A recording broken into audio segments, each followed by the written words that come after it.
And welcome again now, dear friends, to the weekend edition of Fresh Bread. Reverend Phil Anderson here with you, pastor of Oakland United Methodist Church and Kansas Avenue United Methodist Church here in Topeka, Kansas.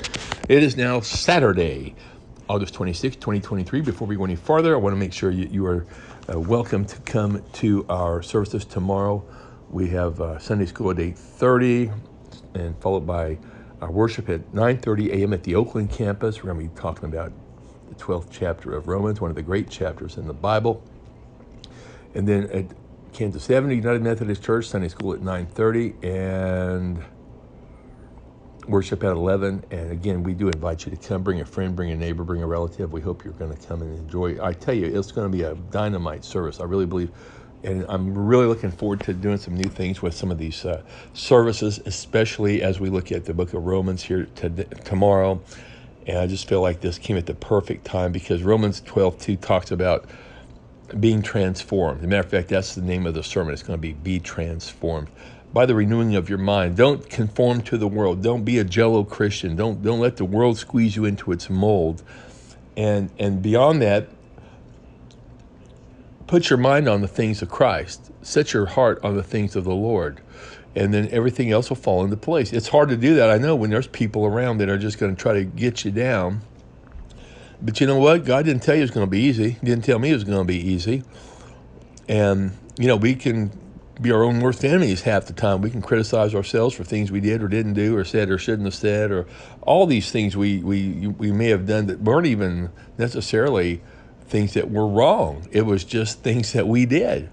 And so I want to encourage you that quit looking at yourself and start looking at Christ. Fill your heart and your mind, your body, your soul. Just live and breathe Jesus, and quit thinking about yourself so much. And I would do the same. Okay, let's make a deal. And I'm gonna quit sitting there thinking, well, all the things I did, I could have done better. You know what? That's in the history. That's past, and there's nothing I can do about that now. So let's just move on and put the past to rest, shall we?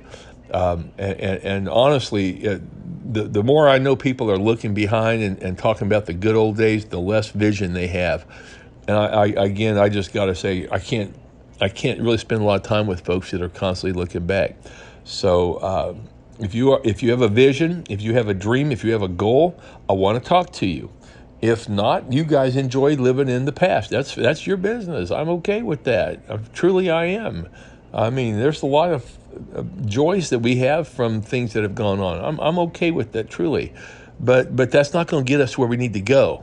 But if that's what people want, God bless them and just stay with it. And we'll figure something else out down the road if God opens the door. If not, God will have another plan. And I'm totally leaving it in God's hands. So with that being said, keep me posted. As I said, you'll see me in church tomorrow, God willing, if you come, or send me a text or a phone call or an email and let me know what your thoughts are. And I'd love to talk to you. And, if there's enough of us that have some visions and some ideas, we'll get together for a coffee sometime. And not just to rehash the good old days, but to talk about where God's leading us. And what's your vision for this church, for these two churches, for this ministry? Where did you see God taking us?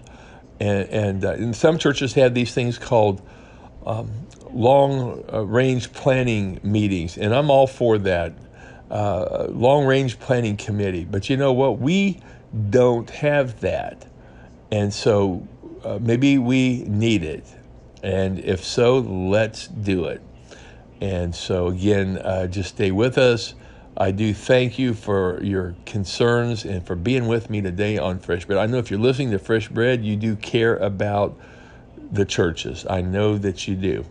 And so I do thank you for all of your thoughts and prayers. Keep me in your prayers.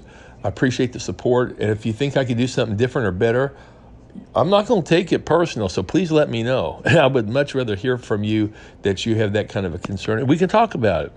Doesn't mean I'm going to do it, but it may very well be that I do. I've made a lot of changes after people gave me suggestions. I don't have all the answers. I never said I did. But I do need to have what I believe to be an answer that I believe is going to take us to where God wants us to go. And that is this one little statement. Are we going to be leading people to Christ? If that's your vision, then you have my vision. We have the same vision. And then if you have ideas of how we can point people to Jesus, hey, I'm all for it. So listen, you have a great rest of the day today on Saturday. I do look forward to seeing you in church on Sunday, August 27th, for the last Sunday of the month of August. My goodness. All right, take care. God bless you. We'll see you then.